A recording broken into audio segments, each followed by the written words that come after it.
आप सभी को नमस्कार। आज इस प्रेस कॉन्फ्रेंस में हमारे नेता पूर्व अध्यक्ष श्रीमती सोनिया गांधी जी और हमारे पूर्व अध्यक्ष श्री राहुल गांधी जी और मंच पे बैठे हुए हमारे पार्टी के ट्रेजरर, सेक्रेटरीज और दूसरे साथियों, ये एक विशेष प्रेस कॉन्फ्रेंस है। मैं क्योंकि ये पहली बार हमारे नेता इस चंद इश्यू पे वो कहेंगे और राहुल जी भी अपनी बात आखिरी में रखेंगे। मैं आपका समय 7-8 मिनट लूँगा और बाकी डिटेल्स में कुछ कहना है उसको टेक्निकली हमारे ट्रेजरर आपसे संबोधित करेंगे। दोस्तों, ये तो 18वीं लोकसभा के आम चुनाव की घोषणा तो हो चुकी है।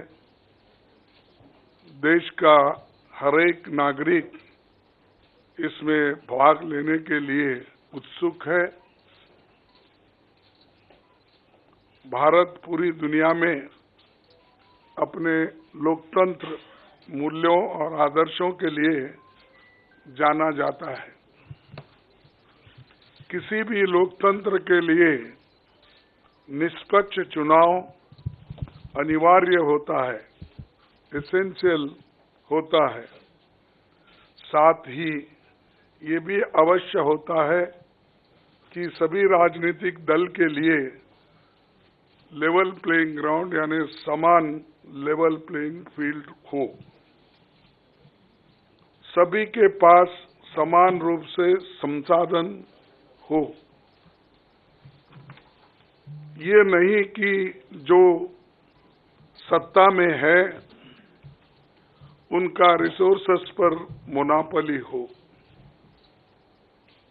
ये नहीं कि उनका मीडिया पर एक अधिकार हो।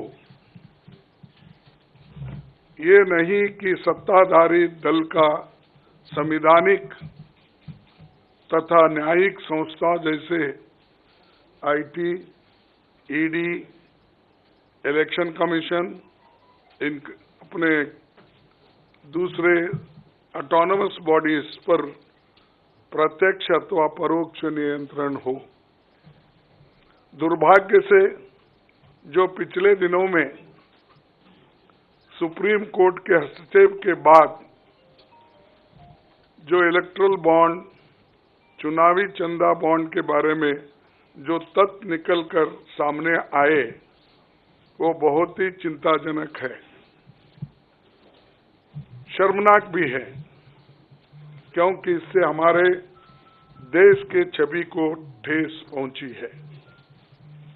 हमारे देश ने पिछले 70 सालों में निष्पक्ष चुनाव और स्वस्थ लोकतंत्र की छवि बनाई थी।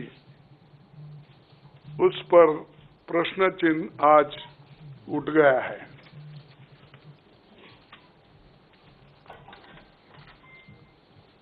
सुप्रीम कोर्ट ने जिस चुनावी चंदा बॉन्ड को इलीगल और अनकॉन्स्टिट्यूशनल कहा, उस स्कीम के तहत मौजूदा सत्ताधारी दल ने हजारों करोड़ रुपए से ज्यादा अपने अकाउंट में भर लिया है और दूसरी तरफ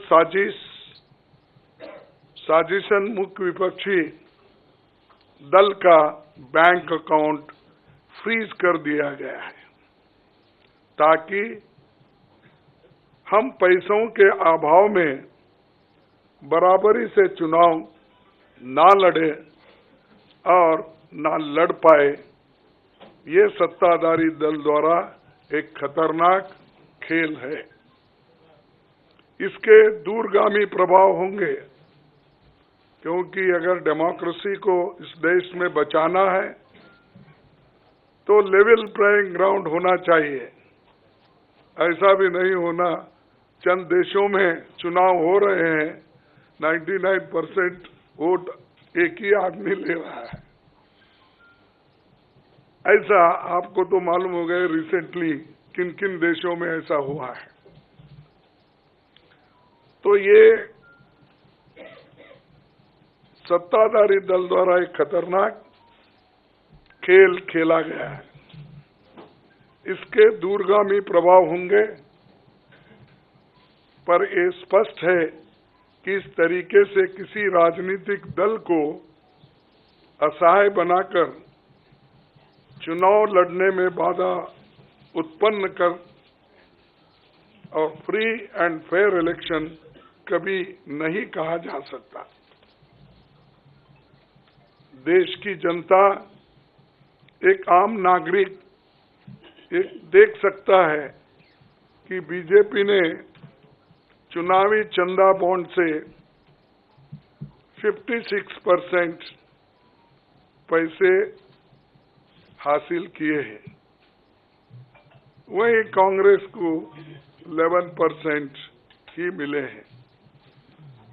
और ये वो पैसे जो बॉन्ड से बीजेपी ने लिए हैं, इसके अलावा जो कैश में इनके पास आता होगा तो कोई अकाउंट ही नहीं है। आप इनके खर्चे देखिए, हर तरफ इनका एडवर्टाइजमेंट लगा है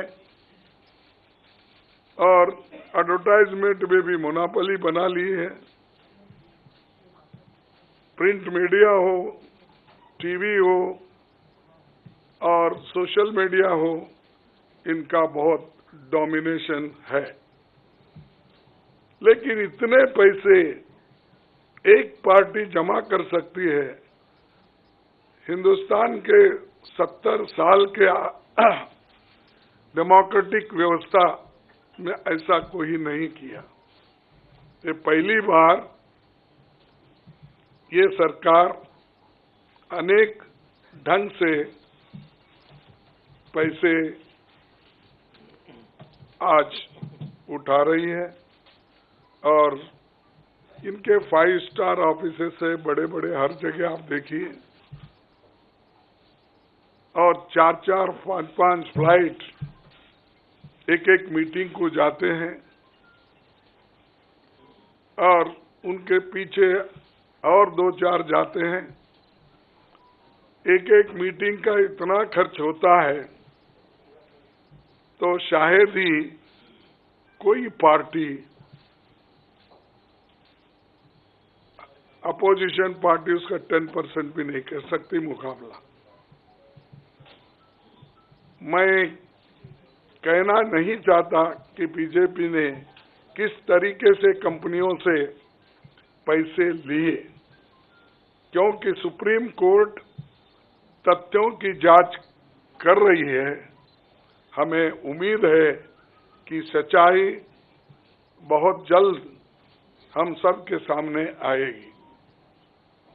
और अंत में मैं देश के संवैधानिक संस्थाओं से अपील करता हूं कि अगर वो फ्री एंड फेयर इलेक्शन चाहते हैं तो हमारी पार्टी को बगैर किसी रोक टोक से बैंक अकाउंट्स का इस्तेमाल करने दे, और जो इनकम टैक्स का क्लेम है वो अंततः कोर्ट के निर्णय के अनुसार सेटल हो जाएगा। राजनीतिक दल टैक्स नहीं देते, बीजेपी कभी इनकम टैक्स नहीं दी, लेकिन ये लागू सिर्फ कांग्रेस पे हो रहा है। कोई पॉलिटिकल पार्टी इनकम टैक्स के दायरे में नहीं आते, सच है ना? सेटल हो जाए। राजनीतिक दल नहीं आते, बीजेपी ने कभी नहीं दिया काउंट। इसके बाद भी अगर हमसे ये मांगा जा रहा है तो हम न्यायालय के अंतिम निर्णय का इंतजार कर रहे हैं, क्योंकि हम चाहते हैं कम से कम न्यायालय तो इस बात को देखे, कानून को देखे, रूल ऑफ लॉ और गवर्नेंस जो संविधान के तहत होता है उसके तरफ तो ध्यान दे दो, क्योंकि आज वो हुकूमत में है, कल दूसरी पार्टी आएगी, लेकिन हमको ये लेवल प्लेइंग ग्राउंड जो हमने पहले से बनाया था, नेहरू जी से लेकर हम 89 और बाकी के लोग भी, जब इवन वाजपेयी थे उस वक्त भी ऐसा नहीं था। लेकिन यहाँ ये 18वीं लोकसभा का चुनाव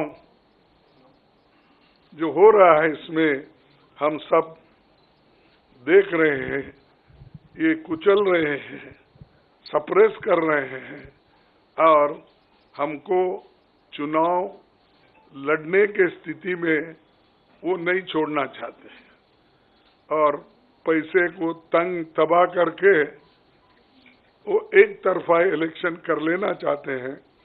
लेकिन लोग भी होशियार हैं, इसको जानते हैं और लेवल प्लेइंग फील्ड बने रहने के लिए ये उनके जो बाधक है और जो हमारे अकाउंट्स फ्रीज किए हैं वो तत्काल उसका रिलीज होना चाहिए और हमको चुनाव में डेमोक्रेसी और संविधान को बचाने के लिए लेवल प्लेइंग ग्राउंड होना चाहिए। धन्यवाद।